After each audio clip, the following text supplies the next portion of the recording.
नमस्ते। आज का टॉपिक है ग्रैटिट्यूड के ऊपर। तो काफ़ी साल पहले की बात है, मैं एक एजेंसी चला रहा था और एजेंसी में हमको डिजिटल एजेंसी थी, हम लोग वेबसाइट का काम करते थे, सॉफ्टवेयर का काम करते थे, लोगो डिज़ाइनिंग और वो सब चीज़ करते थे। तो उसमें ई-कॉमर्स का भी एक काम आया था हमको। मुझे अभी भी याद है कि इस टाइम पे आज के ज़माने में ई-कॉमर्स जो है काफ़ी डेवलप्ड हो चुका है, क्योंकि बहुत सारे सॉफ्टवेयर और पैचेज़ उसमें आ चुके हैं। लेकिन उस टाइम की बात थी कि वो चीज़ नई थी, तो उसमें इवन अगर कस्टमर ये बोलता था कि मेरे को साइज़, जो आप देखते हो जैसे कोई प्रोडक्ट खरीदते हैं हम लोग ऑनलाइन, तो उसमें होता है साइज़, एक होता है आपको कौन-सा साइज़ चाहिए, और फिर होता है कलर। तो इन दोनों का कॉम्बिनेशन होता है। तो ये सिंपल कॉम्बिनेशन करने के लिए भी सॉफ्टवेयर में जो हम बना रहे थे, उसमें बहुत टाइम जाता था, क्योंकि एक जगह चेंज करते थे तो पूरा सॉफ्टवेयर चेंज हो जाता था। तो मुझे लग रहा है काफ़ी इनिशियल डेज़ थे वो ई-कॉमर्स के। और ये चीज़ें जो मैं लड़ रहा था, तो दिमाग में मतलब कैसा है कि स्ट्रेस बिल्ड हो जाता है बहुत बार जब आप काम करते हो ऐसी चीज़ों पे। लेकिन उस टाइम पे मेरी एक आदत बन गई थी कि शाम को 4 या 5 बजे मैं ऑफ़िस से निकल जाता था, एक वॉक करता था लंबा। लंबा मतलब कभी भी 8-10 किलोमीटर। तो मुझे लग रहा है कि ये भी एक मेडिटेशन टाइप होता है। यूजुअली पहले के लोग जो हैं वो वॉक पे निकल रहे थे, रेगुलरली वॉक करते थे, या क्योंकि उस टाइम पे साधन इतना नहीं होता था। आपने सुना होगा कि आपके दादाजी या इवन डैडी, पिताजी जो हैं, वो 10-10, 15-15 किलोमीटर वॉक करके इधर जाते थे, स्कूल जाते थे, यहाँ जाते थे, या इवन साइकिल पे जाते थे। तो आज की तारीख में क्या होता है कि जो युवा है, जनरेशन ज़ी है, या इवन हमारी बात करेंगे तो हम लोग, या मेरे बहुत सारे जो जानकार लोग हैं जिनको मैं जानता हूँ, तो वो लोग है ना, ये सब चीज़ों से बचते हैं। मतलब चलना नहीं है उनको, हर चीज़ बाइक पे जाएंगे, हर चीज़ मतलब गाड़ियों पे घूमेंगे, तभी मतलब पेट भी बाहर आ रहे हैं उनके, और डायबिटीज़ ये वो चीज़ें भी हो रही है। मतलब उसके बारे में बात नहीं करेंगे अभी। तो वॉक जो है ये मेरा साथी बन गया था, रोज़ स्ट्रेस बस्टर जैसा। क्योंकि मैंने पहले भी बताया था कि मैंने कोई नशा वशा वो सब किया नहीं कभी, और मैं ऐसा स्पिरिचुअल बंदा पहले से ही था नहीं। लेकिन मैं वॉक पे निकलता था, तो उस टाइम पे मैं सोचता रहता था, या तो जो भी आपको लाइफ में प्रॉब्लम्स आ रही है, मतलब फैमिली के इश्यूज़ है, या इवन ऑफिस के इश्यूज़ थे, जब आप वॉक पे जाते हो, सोचते रहते हो, तो धीरे धीरे वो गुत्थी सुलझ जाती है। क्योंकि बहुत बार क्या होता है कि प्रॉब्लम इतना बड़ा नहीं होता, लेकिन ये होता है कि जब आप 10 लोग के बीच में काम करते हो, तो उस टाइम पे आपका दिमाग चलेगा नहीं। जब आप अकेले कमरे में बैठोगे या अकेले कहीं पे जाओगे, तो आप जब उसके बारे में सोचते हो, तब जाके हम लोग उसको सॉल्व भी कर पाते हैं।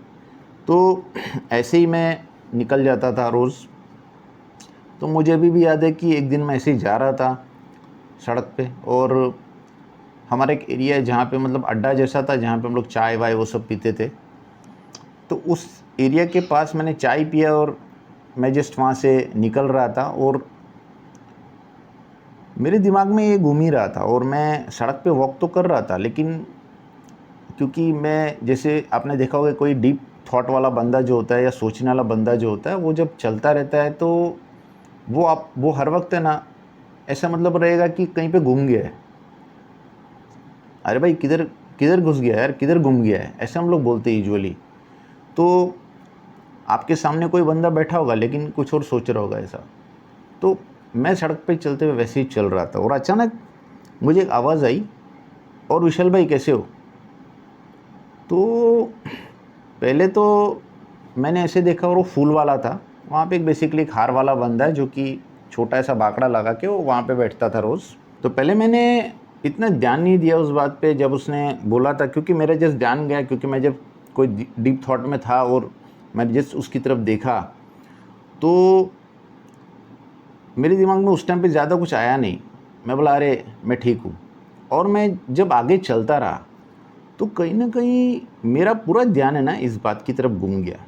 क्या बात थी वो, कि जो उसने मेरा नाम बुलाया था, विशाल भाई, और मैं जस्ट ये सोचने लगा कि यार, मैं कितना खुदगर्ज इंसान हूँ कि मैं उसका नाम भी नहीं जानता। अब यूजुअली मेरे जैसा बंदा जो था थोड़ा एक्सट्रोवर्ट था, क्योंकि मैं एक्सट्रोवर्ट था बहुत पहले। मैं स्कूल के टाइम भी मतलब लीडर जैसा था कि भाई स्कूल के बाद भी या कॉलेज में 6-7 लोग जो थे वो मतलब वो हमेशा साथ में रहते थे। मैं प्रोग्राम बनाता था, यहाँ घूमना है वहाँ घूमना है, तो मोस्टली लीडर कैपेबिलिटीज़ थी। अब शायद ये थोड़ा ईगो भी हो जाता है इंसान को कि जब ऐसा कोई इंसान होता है तो बहुत लोग उसको जानते हैं नाम से, लेकिन मैं ज़्यादातर किसका नाम याद नहीं रखता हूँ। और ये पहले से ही मेरी आदत थी, मैं कोई भी चीज़ याद नहीं रखता। शायद मैंने आइंस्टाइन की वो थ्योरी को थोड़ा मैंने मतलब ज़्यादा सीरियसली ले लिया कि जो आइंस्टाइन बोलता था कि वो बोलते थे कि मतलब तुम मेमोरी को ज़्यादा तूल मत दो, मेमोरी ज़्यादा याद मत रखो, वो सब तुमको बुक में मिल जाएगी, ठीक है, तुम थिंकिंग प्रोसेस पे ध्यान दो। तो मैंने हमेशा थिंकिंग प्रोसेस मेरा हमेशा था, लेकिन मैं मेमोरी नॉलेज इसके ऊपर कभी ज़्यादा मैं गया नहीं। तो आप बोल सकते हो कि बहुत सारे जो लोग थे जिनको मैं जानता हूँ, बट मैं उनका नाम नहीं जानता था, जिनको मैं हाय बाय करता था बहुत बार। तो धीरे धीरे जब मैं सोचने लगा वॉक करते करते, तो मैं यही सोचने लगा कि यार कितने लोग थे, कितने दोस्त थे जो मुझे विशाल भाई करके बुलाते हैं, और मैं उनका नाम तो जानता नहीं हूँ, और मैं थैंकफुल भी नहीं हूँ इस बात के लिए। एक तो पहली बात, मैं उनका नाम नहीं जानता, और वो लोग मुझे इतने साल से संबोधित कर रहे हैं मेरे नाम से। ये छोटी सी चीज़ है, लेकिन मुझे कोई ग्रेटिट्यूड नहीं है उनके लिए। कहीं ना कहीं मैंने इस बारे में सोचा भी नहीं कभी, लेकिन कितनी बड़ी बात है कि हम बहुत सारी प्रॉब्लम्स के बारे में सोचते हैं। क्योंकि देखो, प्रॉब्लम भी दो टाइप की होती है। एक होती है कि जो सॉल्व हो जाती है छोटी मोटी, लेकिन कुछ कुछ ऐसी होती है जो हम लोग खाली एंक्शस हो रहे हैं। जैसे मान लो कोई बीमार है, या किसी की डेथ हो गई, या मान लो ऐसा कुछ चीज़ें जो आउट ऑफ कंट्रोल है, लेकिन सोचते रहेंगे तो उसके बारे में सोच के मतलब होता नहीं है। तो हम लोग ये बोल सकते हैं कि हम लोग ज़्यादातर ऐसी चीज़ों के बारे में सोचते रहते हैं जो कि सॉल्वेबल ही नहीं है। मतलब वो जस्ट एक एंग्जाइटी की बात है कि हमको वो आदत पड़ गई है सोचते रहने की। और इंस्टेड ऑफ दैट, अगर मैं ग्रेटिट्यूड के बारे में सोचूं, थैंकफुलनेस के बारे में सोचूं, तो ऐसी कितनी चीज़ें हैं जो मैं सोच सकता हूँ। तो ये तो चलो छोटी चीज़ थी कि मतलब उन्होंने मुझे नाम से बुलाया, लेकिन ऐसी बहुत सारी चीज़ें होती है डे टू डे लाइफ में, हमारी फैमिली के साथ, हमारे ऑफिस में, या जहाँ पे हम काम करते हैं, हमारे बिजनेस में, लेकिन हम लोग है ना थैंक यू बोलते नहीं हैं। जैसे फॉर एग्ज़ाम्पल सिंपल, जैसे पेट्रोल भराते हैं, पेट्रोल भराते हुए जैसे मैंने थैंक यू बोल दिया, धन्यवाद बोल दिया, तो पहले पहले ना लोग मुझे ऐसे देखते थे। इवन रिक्शा में आप बैठे हो, रिक्शा से उतरते हो, उसको थैंक यू बोलना, तो ये भी एक ग्रेटिट्यूड का साइन है मतलब। तो ये छोटी मोटी चीज़ें हैं जो हम कर सकते हैं। तो ग्रेटिट्यूड अपने आप में मतलब कहीं ना कहीं बड़ी चीज़ है।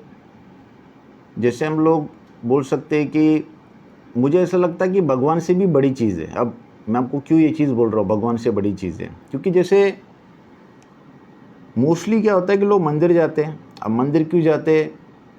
मंदिर में भी दो टाइप के लोग जाते हैं। एक तो वो है कि जो थैंक यू बोलने जा रहा है ग्रेटिट्यूड के साथ, और एक वो होता है कि जो डर से जा रहा है, भगवान ये मत करना, क्योंकि मैं जो है दूध में पानी मिलाता हूँ, मैं जो है ये मिलावट कर रहा हूँ, लेकिन इस चीज़ के लिए मुझे माफ़ कर देना, सज़ा मत देना। तो मैं थोड़ा चढ़ावा भी चढ़ा दूँगा, और मैं सोना चढ़ा दूँगा, मैं ये चढ़ा दूँगा। जिसका जितना बड़ा ऐसा ब्लैक बिजनेस होगा, उतना ज़्यादा वो चढ़ावा भी चढ़ाता है। हमने ये देखा ही है सोसाइटी में। बोलते ना कि यूं ही गंगा पे भीड़ नहीं होती है, क्योंकि इतने लोग पाप कर रहे हैं तो गंगा पे जाना ही पड़ रहा है उनको। लेकिन कोई कोई बंदा जो आस्था से जाता है, उसकी बात मैं नहीं कर रहा हूँ, बट जब आप जा भी रहे हो, मतलब कहीं ना कहीं ये भी सोचने की बात है कि इंसान इतना अनकॉन्शियस हो चुका है कि आप भगवान को मान लो इतना सोना चढ़ा दिया कि भगवान ने जब सब बनाया है, तो सोना वो क्या करेगा भाई सोने का। जैसे आप देखोगे कि बहुत सारे भगवान, इवन गौतम बुद्धा की बात करूँगा तो लोगों ने सोने की मूर्ति बनाई है, लेकिन गौतम बुद्धा ने तो अपना राजपाट भी छोड़ दिया था। उन्होंने वो मिनिमलिज्म में जी रहे थे।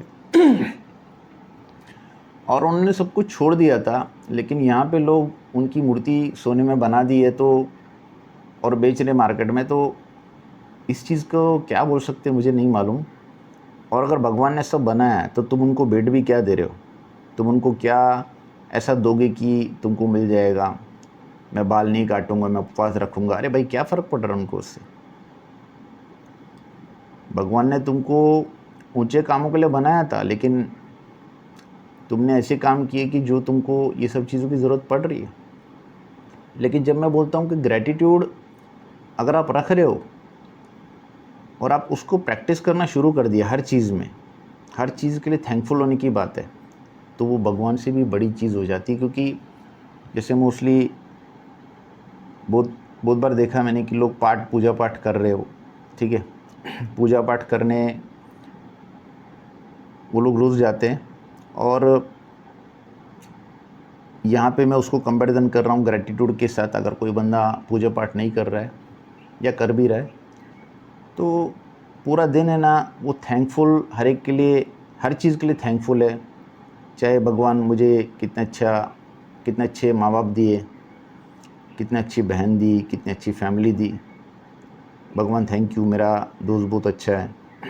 भगवान थैंक यू, मुझे उस बॉस के साथ काम करने का मौका मिला जहाँ पे मुझे ये चीज़ सीखने मिली। नौकरी को जैसे छोड़ते रहते हैं तो वो लोग कहीं ना कहीं उनकी बुराई करते रहेंगे। आपने देखा होगा नौकरी छोड़ने का मोस्टली लोग जो है ना वो फट जाते हैं कि मतलब बॉस की बुराई, इसकी बुराई, इसकी बुराई, और ऑनलाइन भी डाल देते हैं। लेकिन मैं ये बोल रहा हूँ कि यार अच्छाई भी तो थी, अच्छाई भी तो थी, तुमने फोकस किया नहीं, उस अच्छाई के बारे में तुमने नहीं बोला। और यही गलती हम लोग करते हैं, हमारा टाइम नेगेटिविटी में डाल के। हम नेगेटिविटी जो थी वो तो थी ना, उसके बारे में बोल के ये करके कुछ मतलब नहीं होगा, उल्टा अपना टाइम वेस्ट हो जाएगा। लेकिन अगर मैं उधर की पॉजिटिव चीज़ के बारे में बोलता तो मुझे लगता है बेटर रहता। और ग्रैटिट्यूड यही सिखाता है।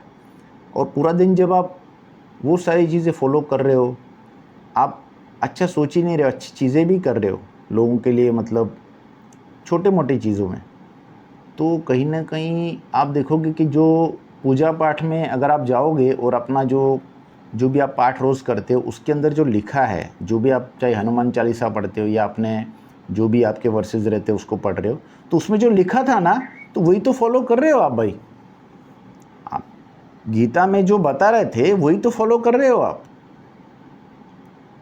तो ग्रेटिट्यूड उससे बड़ा हो जाता है। ये ऐसी बात है कि मैक्सिमम लोग खाली ना वो रट रहे, मुंह में रटते रहते हैं। उनको लगता है कि 2 घंटा अगर मैंने पूजा पाठ कर लिया तो हो गया। अरे भाई, उसको अप्लाई करने की भी बात है।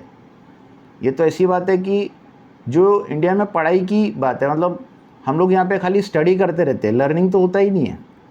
आपने वो स्टडी तो कर लिया लेकिन उसका एप्लीकेशन जो है ना वो तो कोई कर ही नहीं रहा है। अगर किया होता तो अभी भी मैं सड़क पे देखता हूँ कि अच्छे खासे पढ़े लिखे लोग हैं, वेफ़र खा लिया उधर ही छोड़ दिया, वेफ़र का पैकेट, बोतल उधर ही फेंक दी। अच्छे खासे लोग पढ़े लिखे, इवन मतलब फॉर्मल्स में कॉर्पोरेट वाले ये ऐसा कर रहे हैं। तो मेरे को ये समझ नहीं आ रहा है कि अगर वो नॉलेज अप्लाई की होती ना तो ये दुर्दशा नहीं होती थी। मतलब कहीं ना कहीं सिर्फ गवर्नमेंट को ब्लेम करते रहो, खुद का जो रिस्पॉन्सिबिलिटी हो तो है ही नहीं कोई बात। यहाँ पे कचरे का डब्बा थोड़ा ही दूर है ना भाई, तुम जाके डाल सकते हो। लेकिन एप्लीकेशन नॉलेज का हो नहीं रहा है। लेकिन जब आप पूजा पाठ कर रहे हो या इवन भगवान के पास जाके आप गीता उपनिषद अगर पढ़ोगे, खोल के देखोगे, तो मालूम पड़ेगा कि वो भी वही बोल रहे हैं कि ग्रेटिट्यूड रखना हर चीज़ के लिए, इंसान के लिए, और समाज के काम आना, कंट्रीब्यूट करने की बात है। मुझे अभी भी याद है कि मैंने कुछ साल पहले एक रूल बनाया था कि मैं डिस्काउंट नहीं मांगूंगा। हालांकि ये रूल से मुझे बहुत प्रॉब्लम हुआ क्योंकि बीच में फाइनेंशियल इशू भी था मुझे। तो ये मैंने जैसे ही रूल बनाया स्टार्टिंग में मुझे बहुत प्रॉब्लम आई, क्योंकि एज एन इंडियन पर्सन हमारी आदत है कि हम कहीं भी जा रहे हैं कुछ कम होगा क्या। तो स्टार्टिंग में 1-2 बार निकल गया था मुझसे कि भाई ये प्रोडक्ट इतने का है तो ये लास्ट है, फाइनल है। बहुत टाइम लग गया मुझे इस आदत को सुधारने के लिए। लेकिन आज वो चीज़ हो चुकी है कि मुझे लगता है कि ऐसा नहीं कि मेरे पास बहुत पैसा है, लेकिन मैं जब जाता हूँ कहीं पे तो उसको बोलता हूँ भाई ये कितने का है, वो बोलता है ये प्राइस है, अगर मुझे परवड़ रहा है तो मैं लूँगा और नहीं तो निकल जाऊँगा। मैं कोई डिस्काउंट विस्काउंट की बात नहीं करता। लेकिन मैं कब फंस गया था मैं आपको बताऊँगा कि मैं दिल्ली गया था और मेरी फैमिली के साथ। तो मुझे कुछ साल पहले की बात याद है कि क्या हुआ था, मैं कानपुर में था, कुछ साल नहीं मतलब काफ़ी साल हो गए। तो कानपुर स्टेशन जो था बहुत बड़ा स्टेशन था और मुझे अभी भी याद है कि उस टाइम पे मेरी नई नई शादी हुई थी और मेरा बच्चा भी मेरे साथ था, बड़े बड़े 2 बैग थे कंधों पे। तो वहाँ पे ये हुआ था कि जो ट्रेन है ना वो एक प्लेटफॉर्म से दूसरे प्लेटफॉर्म पे आ गई।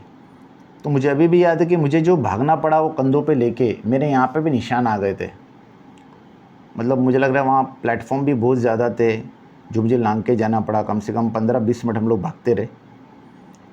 तो अब ये मान लो 1-2 साल पहले की बात है कि जब मैं दिल्ली गया था तो सुबह 6 बजे की हमारी ट्रेन थी निज़ामुद्दीन से और मैं वाइफ के साथ स्टेशन तो पहुंच गया, हम लोग जल्दी पहुंच गए क्योंकि मेरे को मुंबई में आदत है कि सुबह 6 बजे था तो मैं 4 बजे निकल गया था।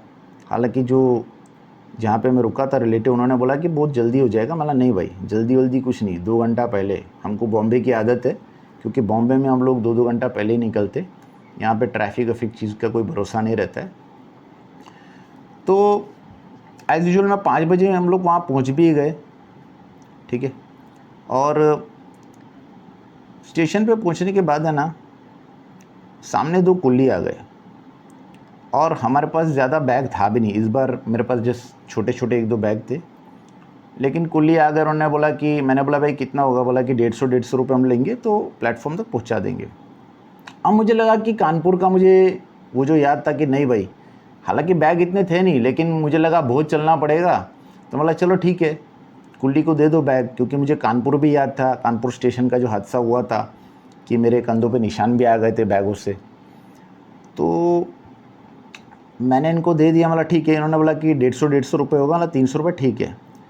लेकिन हुआ यूँ कि ये लोग जैसे जैसे हम लोग चलना शुरू किए, हम लोग एक चढ़े ऐसे और हम लोग जस्ट, मैं बोलूँगा 1-2 मिनट भी नहीं, और जस्ट हम लोग है ना 1-2 प्लेटफॉर्म क्रॉस करके उतर गए और वो उन्होंने बोला ये देखो आ गया। मैं अपनी वाइफ की शक्ल देखने लगा और मुझे हंसी भी आई और मैं उनको भी देखने लगा, क्योंकि ये डिस्टेंस कुछ था ही नहीं एक्चुअली। क्योंकि मेरे दिमाग में कानपुर घूम रहा था तो मैं जस्ट वही सोच रहा था, और अब मालूम पड़ा कि ये इतना डिस्टेंस था ही नहीं।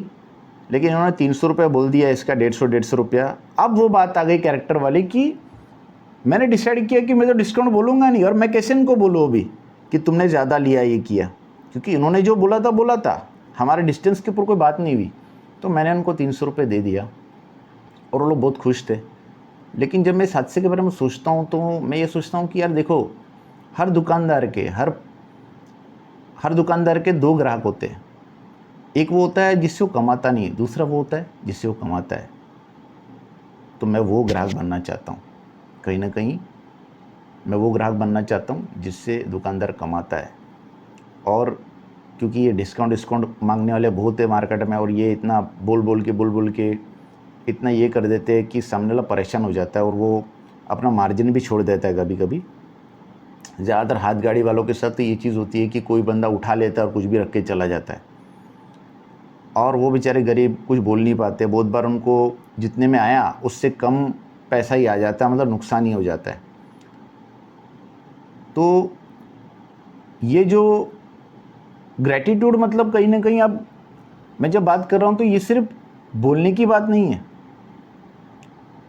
मैंने उनको अगर ज़्यादा पैसा दिया भी उस पॉइंट पे तो पूरा दिन वो लोग खुश भी रहेंगे, और ये ग्रैटिट्यूड के अंडर ही आता है, क्योंकि ये खाली बोलना नहीं है, करने की भी बात है ना यार। हम जो है एज ए जानवर जब हम लोग देखते हैं खुद की तरफ तो हम बहुत सेल्फ सेंट्रिक है। क्योंकि अगर आप याद करोगे तो, या आपने पढ़ा भी होगा, तो आप जानवर के बारे में जब पढ़ते हो तो आप कोई भी जानवर ले लो, एक कुत्ता ले लो, उसको आप लकड़ी से मार दो, वो आपके पास ही नहीं आएगा। तो जंगल में भी आपने देखा होगा, आप जंगल में चले जाओ, किसी भी जानवर को आप डराओ, ये करो, जैसे वैसे भी मतलब मैं बोल सकता हूँ कि जो ह्यूमन बीइंग है उसको देख के तो जानवर भाग ही जाते हैं, क्योंकि ह्यूमन बीइंग जो है ना, सबसे बेकार जानवर, सबसे डेंजरस जानवर तो वही है।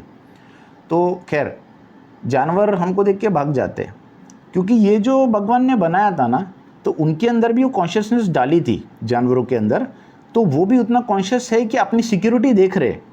लेकिन इंसान जो है ना, जब भगवान ने इंसान को बनाया तो उसके अंदर वही जो क्वालिटीज़ थी उसको लाख गुना बड़ी कर दी। आप समझे? जब वो सारी क्वालिटीज़ जो थी कॉन्शियसनेस की, जो चेतना की जो क्वालिटीज़ थी, उनको लाख गुना बड़ा कर दिया, इंसान के अंदर डाल दिया, तो इंसान के अंदर वो जो सिक्योरिटी वाली भावना है कि मैं सिक्योर खुद को रखना चाहता हूँ, ये लाख गुना बड़ी हो गई। और ये जितना भी आप देखोगे दुनिया में जो प्रॉब्लम हो रहा है, वो इसीलिए हो रहा है क्योंकि इंसान जो है ना, अपनी सिक्योरिटी ढूंढ रहा है, अपनी सिक्योरिटी के चक्कर में इतना लालची बन रहा है कि वो सब कुछ भूल रहा है भाई कि मैं तो ज़िंदा भी नहीं रहने वाला हूँ इतना, मैं तो मर भी जाऊँगा, लेकिन मैं जो गंदगी करके जा रहा हूँ इस समाज में, इन लोगों के साथ या अर्थ पे, वो तो रह भी जाएगा। जो इफ़ेक्ट मैं डाल रहा हूँ वो तो रह भी जाएगा, वो गंदगी रह भी जाएगी, मैं तो चला भी जाऊँगा, ये भी सोच नहीं पा रहा है सिर्फ अपनी।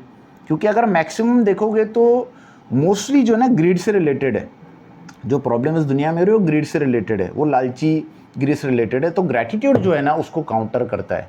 आप बोलोगे कि इससे क्या होगा, इट्स नॉट जस्ट अबाउट मैं अपने लिए ग्रैटिट्यूड रख रहा हूँ, लेकिन वो जो लोग हैं जो सिर्फ लालच को लेके चल रहे, ग्रीड को लेके चल रहे, उनको काउंटर करने के लिए अगर कुछ लोग ग्रैटिट्यूड रखे तो बहुत बड़ी बात हो जाती है। मुझे अभी भी याद है कि जब मैं किसी को थैंक यू बोलता हूँ ना, तो पेट्रोल पंप वाला, रिक्शा वाला एक्सपेक्ट नहीं करता कोई थैंक यू बोले, तो वो बंदे का जो भी माइंड में कोई टेंशन रहेगा, कुछ रहेगा, वो भी चला जाता है कि भाई कस्टमर ने थैंक यू बोला।